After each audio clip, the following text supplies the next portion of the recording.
बहुत समय पहले एक छोटे से गांव में कृष्ण नाम का युवक रहता था। उसका सपना था कि वह एक दिन बड़ा व्यापारी बने, लेकिन उसकी सबसे बड़ी कमजोरी यह थी कि वह कठिनाइयों से डर जाता और बीच रास्ते में हार मान लेता। एक दिन गांव में खबर आई कि दूर के रेगिस्तान के उस पार एक नगर है जहां सोने चांदी का व्यापार होता है और वहां जो पहुंचे वह धनी बन जाता है। कृष्ण ने तय किया कि वह उस नगर तक जाएगा।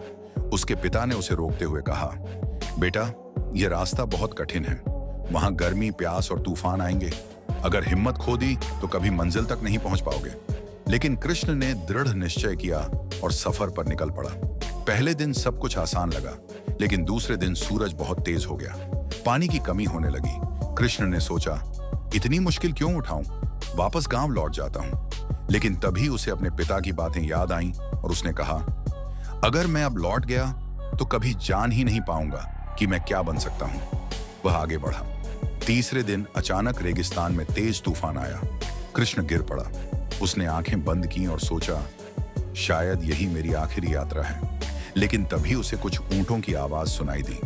उसने आंखें खोलीं और देखा कि एक व्यापारी दल ऊंटों के साथ गुजर रहा है। व्यापारी ने उसे उठाया और कहा, युवक, अगर तू इतनी आसानी से हार मान लेता तो यहां तक कभी नहीं पहुंचता। रेगिस्तान उन्हीं को रास्ता दिखाता है जो चलते रहते हैं। यह सुनकर कृष्ण का साहस लौट आया। कई दिन के संघर्ष के बाद आखिरकार कृष्ण उस नगर तक पहुंचा। वहां उसने व्यापार करना सीखा और धीरे धीरे अमीर बन गया। जब वह गांव लौटा तो लोग आश्चर्यचकित थे। उन्होंने पूछा, तू यह सब कैसे कर पाया? कृष्ण मुस्कुराया और बोला, रेगिस्तान ने मुझे सिखाया कि मुश्किलें हारने के लिए नहीं, बल्कि हमें मजबूत बनाने के लिए आती हैं।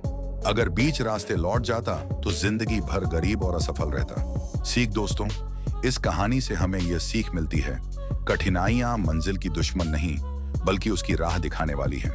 हार मानना सबसे बड़ी असफलता है। जो इंसान मुश्किलों के बावजूद चलते रहता है, उसकी मंजिल उससे दूर नहीं जाती। इसलिए याद रखो, रेगिस्तान की तरह जिंदगी भी कठिन है, लेकिन जो हार नहीं मानता वही अपने नगर यानी सपनों की मंजिल तक पहुंचता है।